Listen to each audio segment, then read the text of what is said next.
इसे विवाह स्थली के रूप में भी हम जानते हैं। जय हो। अभी तो मेरा लाला 16 दिन का भय हुआ है, जो 18-20 वर्ष का जाओ जब भी तो ब्याह करूँगा। तो घर का आप तो त्रिकाल दर्शी हो, तो घर का चार बोले भैया तेरे बेटा का विवाह राधा के संग में होगा, भांटी वन में होगा। बाप विवाह में न तू होगा न बृषवान होगा। ये भांडरवन, बेड़कूप, सोमवती, अमावस्या, महापर्व पर सभी तीर्थों का आगमन, यानी कि यहाँ पर सभी तीर्थों का आगमन भी है उस दिन। सोमवती अमावस्या के दिन कहते हैं कि इसमें जो स्नान करता है वो समस्त तीर्थों का आनंद सुख यहाँ से ले सकता है। पीछे एक अशोक वन था, उस समय दोनों भ्रमण करने लगे, वहीं दोनों प्रौढ़ावस्था में हो गए, किशोर अवस्था में। तभी शिवजी पार्वती आ गए। शिवजी ने भगवान कृष्ण का श्रृंगार किया, पार्वती राधे जी का श्रृंगार किया। मुख्य दर्शन जिसका हम आपको बताना चाहते हैं कि एक जो रहस्य था कि जब प्रेम की मूर्ति राधा कृष्ण को माना जाता है तो फिर शादी क्यों कराई गई।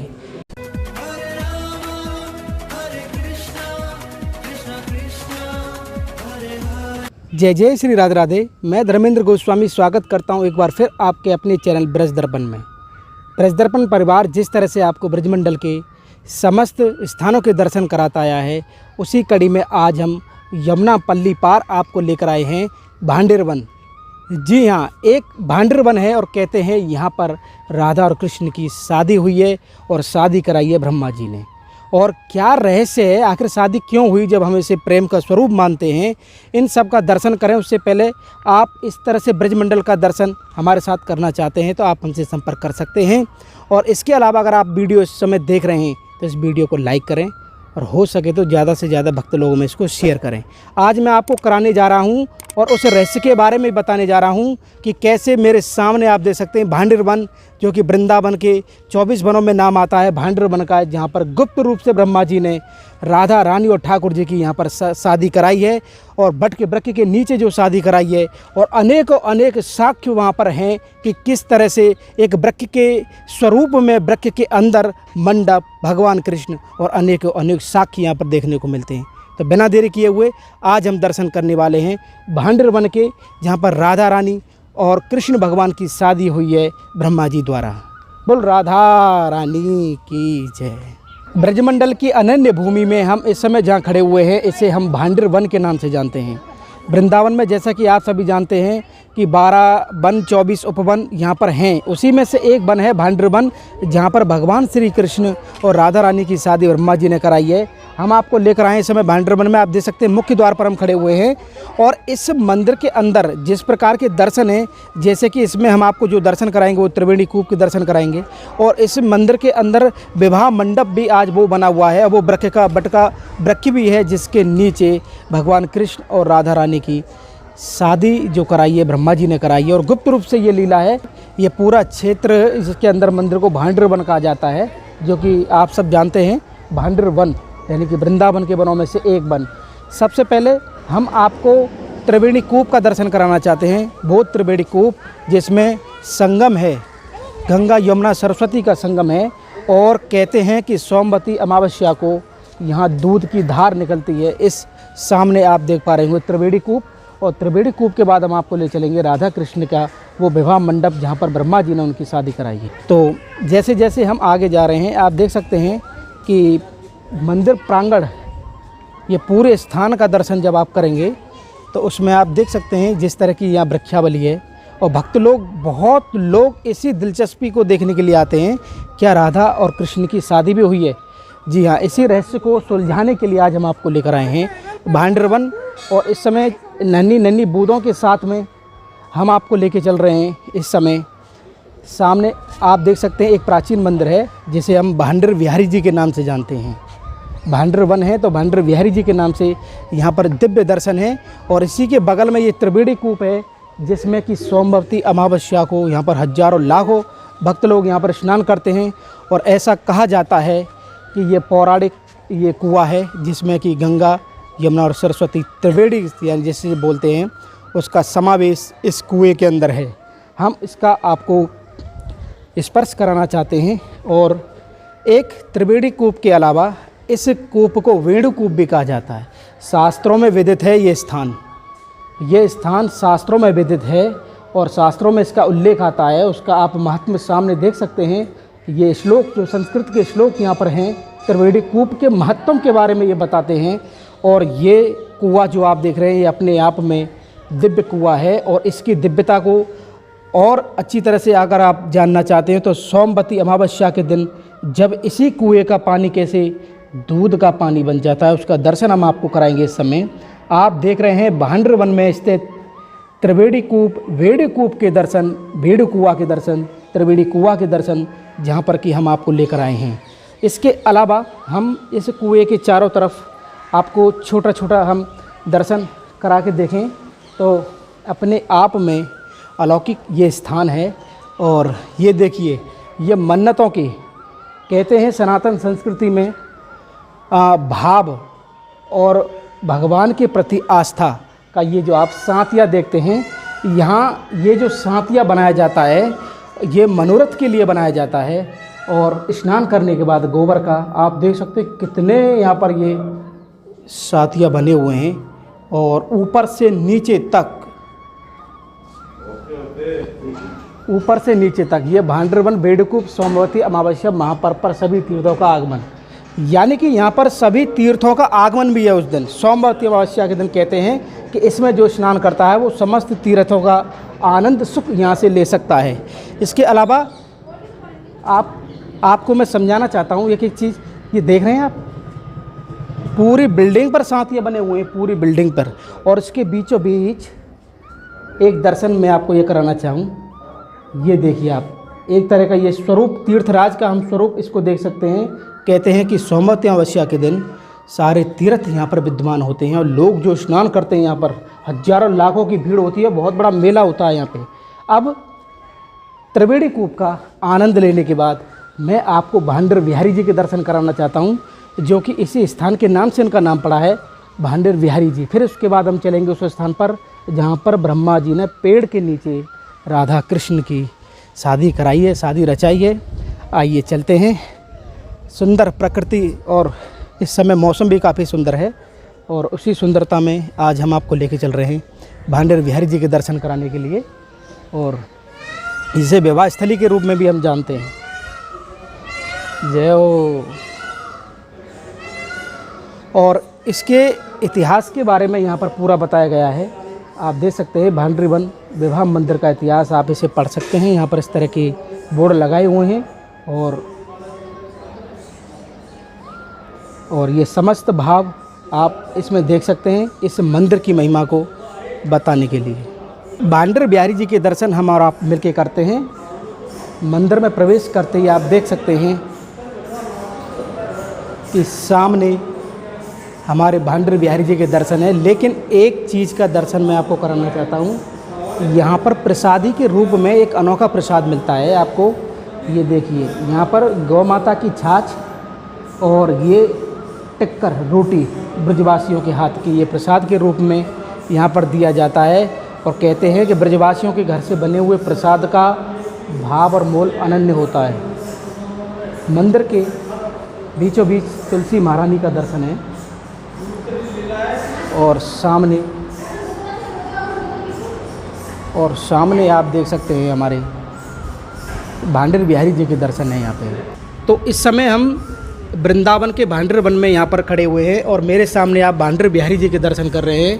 कहते हैं जिस स्थान पर ठाकुर जी लीला करते हैं उसी नाम से उनका नाम पड़ता है। तो भांडर वन है, तो भांडर बिहारी जी के दर्शन हम यहाँ पर आपको करा सकते हैं। देखिए कितने दिव्य यहाँ पर प्राकृतिक ये भाव के आप दर्शन कर पा रहे हैं। और इन्हीं दर्शनों की महिमा के लिए हमारे पुजारी बाबा हैं, और उन्हीं से जानेंगे कि यहाँ की लीला क्या है। तो सबसे पहले पुजारी बाबा को हम राधे राधे करते हैं। बाबा राधे राधे। राधे राधे। बाबा यहाँ की महिमा आप बताइए। बोलो भांडर बिहारी की जय। हमारे ब्रज में जितने भी ब्रज वन हैं उनमें इतनी लीला नहीं हुई जितनी लीला भांडर वन में हुई है। भांडर वन का प्रमाण सत्युग से भी मिलता है लीला का, लेकिन इतने भक्तों के पास टाइम नहीं होता सुनने का। तो यहाँ इस जगह पर राधा कृष्ण का विवाह हुआ है। विवाह की लीला इस प्रकार से है, जब भगवान कृष्ण और राधे जी प्रकट हो गए तो नंद बाबा भगवान कृष्ण का नामकरण करा रहे थे अपने पुत्र गर्गाचार्य से। गर्गाचार्य ने भगवान कृष्ण के 27 नाम रखे। उनमें 17 नाम राधा के ऊपर रखे। नंदा बाबा बोले गुरुदेव ये राधा कौन है जो तुम मेरे लाला के नाम के अगर राधा शब्द जोड़ रहे हो। गर्गाचार्य बोले भैया ये आदि शक्ति है, बृषवान की बेटी है, या को नाम राधा है कि बृषवान की बेटी का नाम राधा है कि हाँ। तो गुरुदेव एक बताओ, बृषवान ने मेरे लाला की सगाई तो कर दी है, ब्याह करेगा कन करेगा। अभी तो मेरा लाला 16 दिन का भयो है, जो 18-20 वर्ष का जाओ जब भी तो ब्याह करूँगा। तो गर्गा आप तो त्रिकालदर्शी हो। तो गर्गाचार्य बोले भैया तेरे बेटा का विवाह राधा के संग में होगा, भांटी वन में होगा। बा विवाह में न तू होगा न बृषवान होगा, जो तो देवतर के मध्यम होगा। नंद बाबा बड़े खुश हुए कि गुरुदेव चाहे मैं हूँ या न हूँ, बृषवान हो या न हो, तो मुझे तो अपने बेटा की बहू राधा चाहिए।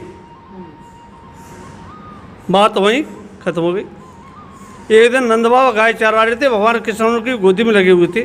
फागुन का महीना था, शुक्ल पक्ष की दिवस थी, बुधवार था उस दिन। जो दोपहर को एक आंधी तूफान आया, वर्षा हैवी लगी। नंद बाबा घबरा गई कि लाला को लेके कहाँ जाऊँ, क्या करूँ।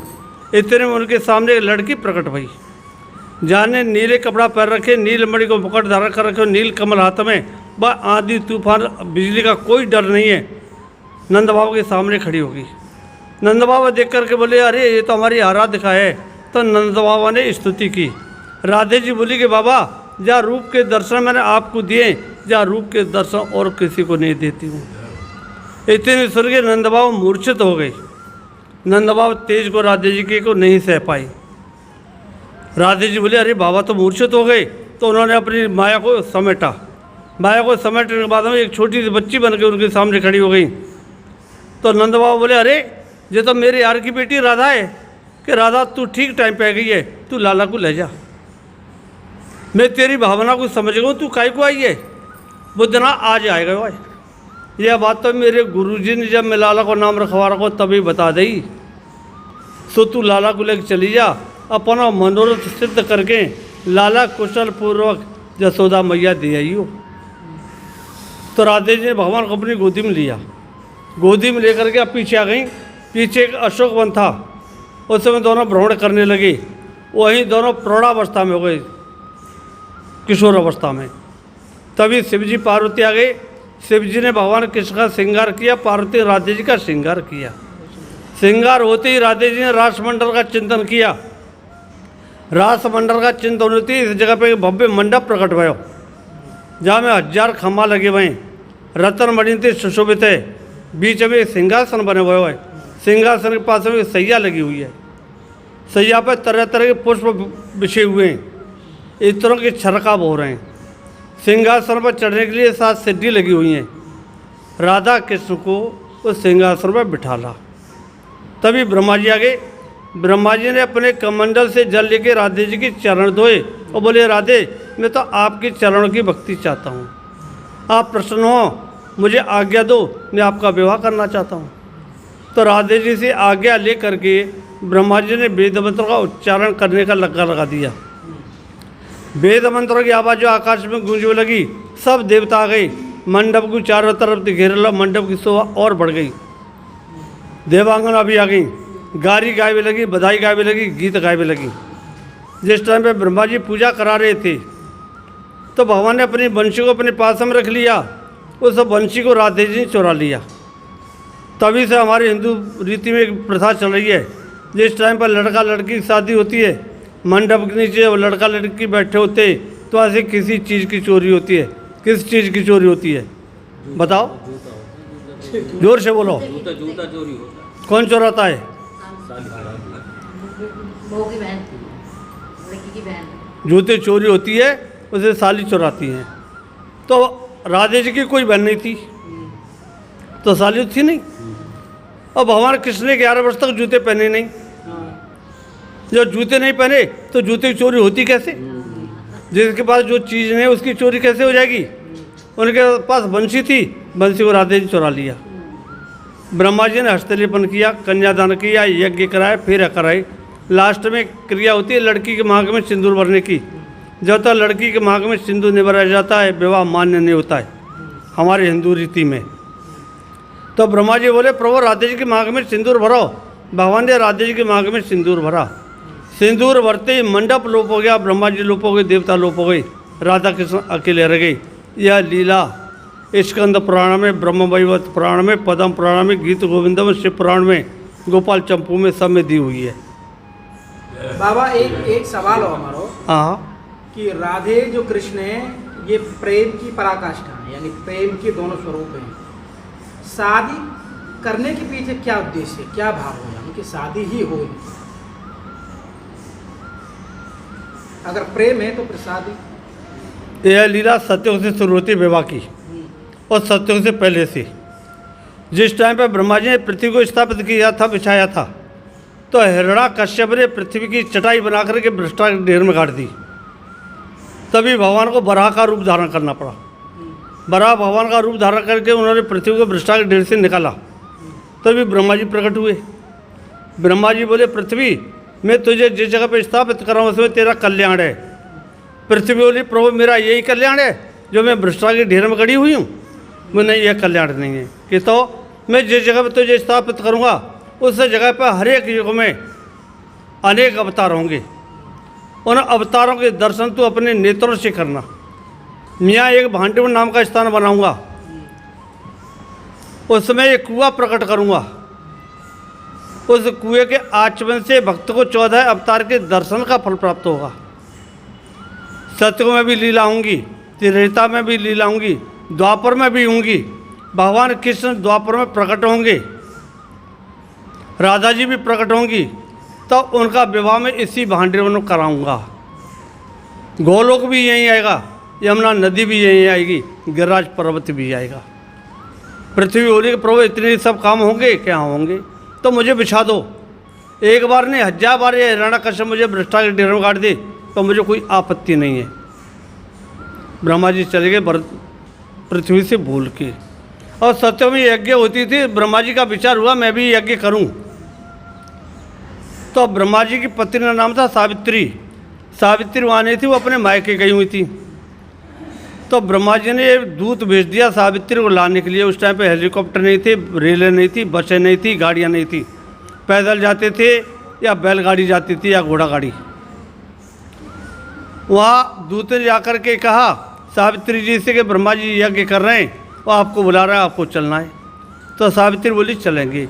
आज भी देख सकते हो प्रत्यक्ष में, अगर किसी लड़की का भाई लेवाने के लिए आ जाए और भाई ये कहेगा मुझे यहाँ से 8 बजे चलना है, तो बहन जो 6 बजे अपने बैग को लगा करके कह देगी कि भैया चलो।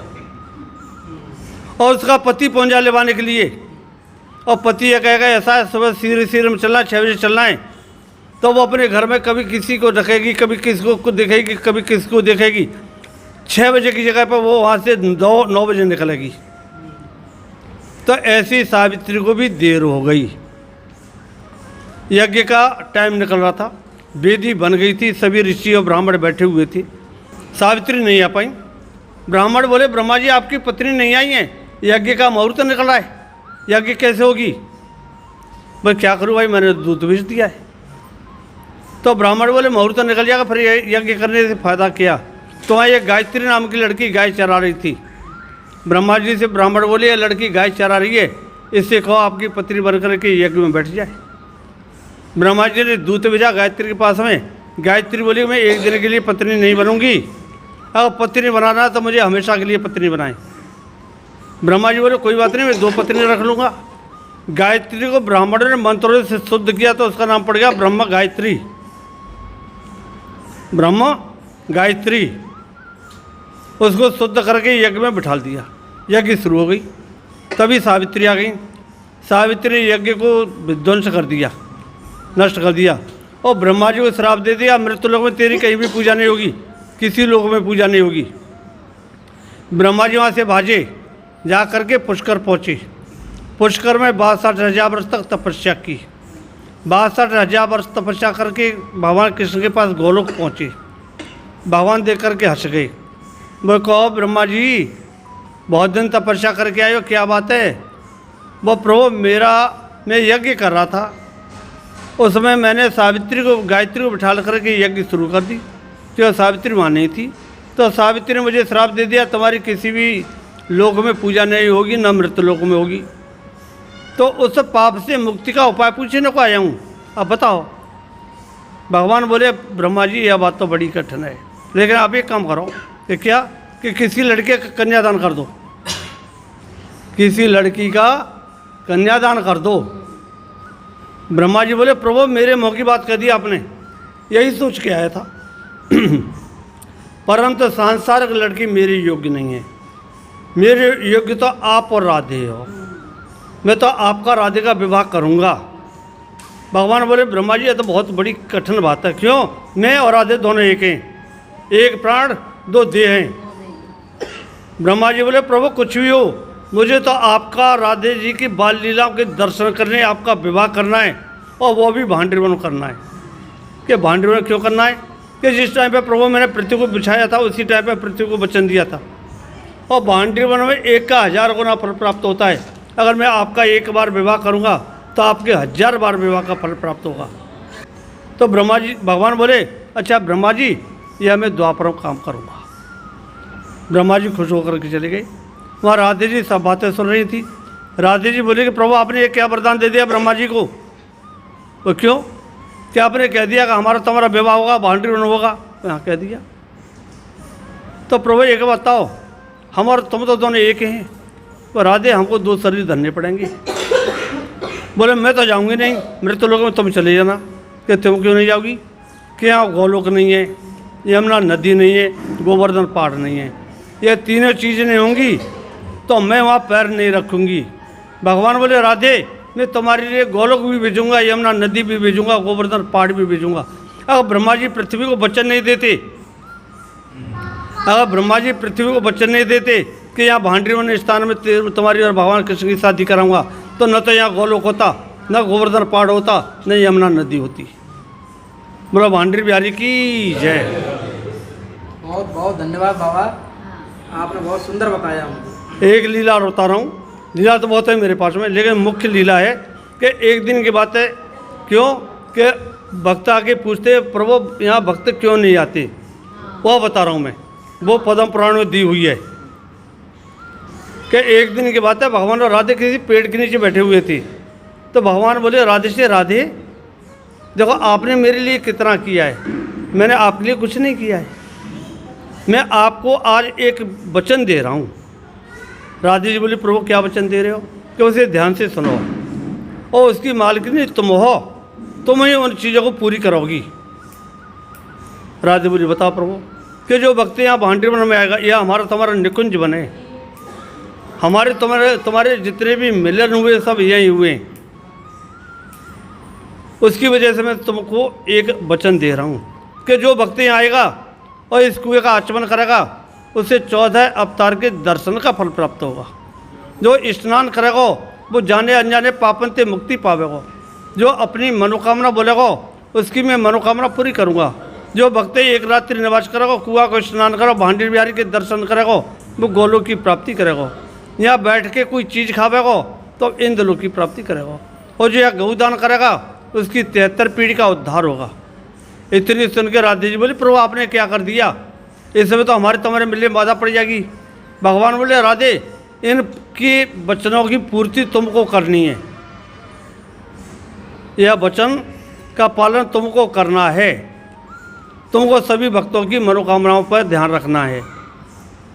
क्यों? ये मेरा गुप्त वृंदावन है, यहाँ की लीला गुप्त है, इस वन को प्रकाश में नहीं लाऊंगा। जब भक्त कई बार पूरे ब्रज में घूम जाएगा तो उसके ऊपर कृपा करूंगा कि तू भांडीवन में आ। हर भक्त को भांडीवन में नहीं आने दूंगा। आज हमारे ब्रज में जो स्थान है, कोई भी जगह पर चले जाओ, वहाँ के गुसाई लोग जो हैं 10% बरसाने वाले तो जानते हैं भांडीवन को अच्छी तरह से, वो बता देते, लेकिन कोई नहीं बता पाता है भांडीवन कहाँ है, कहाँ है। नंदगांव और बरसाने वाले तो यहाँ आते रहते, तो उनको तो मालूम है, वो तो बता देते। और हमें किसी भी वन का जब पूछो कि महाराज जी हमें उस वन में जाना है, वहाँ के लिए रास्ता हम बता देंगे, उस वन के लिए रास्ता वहाँ होकर के गई है, वहाँ होकर के जाओ। तो जिस तरह से बाबा ने हमको इस लीला के बारे में बताया है, संपूर्ण आनंद आपने दिया बाबा, आपको बहुत बहुत धन्यवाद और हमारी तरफ से राधे राधे। राधे राधे। तो इसके बाद हम आपको मंदिर से जुड़े और भी ऐसे दर्शन हैं जिसके बारे में हम आपको बताना चाहेंगे। और आप देख सकते हैं कि कितने भक्त लोग यहाँ पर नित्य डेली आते हैं। और ये मंदिर के पिछला हिस्सा है, जिसमें कि एक चित्रपट है, उसका आपको मैं दर्शन कराऊंगी। प्रलंबासुर नाम के राक्षस का वध भी इसी स्थान पर हुआ है और उसका दर्शन आप यहाँ पर कर सकते हैं। उसका वीडियो हम बनाएंगे आपको और उसका दर्शन कराएंगे। लेकिन मुख्य दर्शन जिसका हम आपको बताना चाहते हैं कि एक जो रहस्य था कि जब प्रेम की मूर्ति राधा कृष्ण को माना जाता है तो फिर शादी क्यों कराई गई। तो ब्रह्मा जी चाहते थे कि मैं किसी बेटी का कन्यादान करना चाहता हूँ, तो उस बेटी को उन्होंने राधा के रूप में माना, इसलिए उन्होंने यहाँ पर गुप्त शादी कराई है। और इसके स्वरूप का आप दर्शन कर सकते हैं किस प्रकार से ब्रह्मा जी बैठे हुए हैं और देखो लक्ष्मी हाथ पर रख के और यहाँ पर राधा कृष्ण को हाथ पे हाथ रख के यहाँ पर ये दर्शन आप देख सकते हैं। इसके अलावा ये गोपियों की मल्ल क्रीड़ा स्थली है, यानी कृष्ण और गोपियों के साथ यहाँ पर युगल एवं गोपियों की मल्ल क्रीड़ा स्थली के रूप में यहाँ पर बताया गया है। और ये देखिए विवाह मंडप में जिस प्रकार से आप देखते हैं ना, ऐसे पात्र जो रखते हैं उसी स्वरूप में आप यहाँ इसका दर्शन कर सकते हैं। इसके अलावा यहाँ पर सखाओं को जब यमुना पल्ली पार का यहाँ पर भोजन तुक क्रीड़ा एवं वृक्ष की शाखाओं से यमुना को पार करने की जो लीला है वो इस प्रकार से है। कहते हैं भांडर वन के जो वृक्ष हैं वो यमुना जी पल्ली पार थे और इस पर से ऐसे होते हुए सभी लोग यहाँ पर आते थे, जिसका आप स्वरूप का दर्शन कर पा रहे हैं। ऐसे यमुना जी पार वृक्ष था और उस वृक्ष का दर्शन हम यहाँ पर कर पा रहे हैं। तो मंदिर के पिछले भाग में हम इस समय चल रहे हैं। ये दुर्वासा ऋषि हैं, आप थोड़ा ऊपर से दिखाइए, और समस्त गोपी और राधा रानी के साथ में और कदम के वृक्ष का दर्शन है। ये संपूर्ण भाव का दर्शन आप इस मंदिर के पिछले भाग में यहाँ कर सकते हैं। अब हम आपको एक दर्शन और कराना चाहते हैं। ये यहाँ पर देख सकते हैं आप दावाग्नि पान लीला, एक लीला है, उसका यहाँ पर चित्र यहाँ पर लगाया गया है और उसका हम दर्शन कर पा रहे हैं। तो इस तरह से हम आपको जो दर्शन कराए आपको यहाँ पर भांडर बिहारी जी के दर्शन, अब हम आपको बाहर लेके चलते हैं और उस स्थान पर लेके चलते हैं जहाँ पर कहते हैं कि जो मंडप था जहाँ पर शादी ब्रह्मा जी ने कराई, उस बट का वृक्ष, उस मंडप का दर्शन हम आपको कराना चाहते हैं। आइए।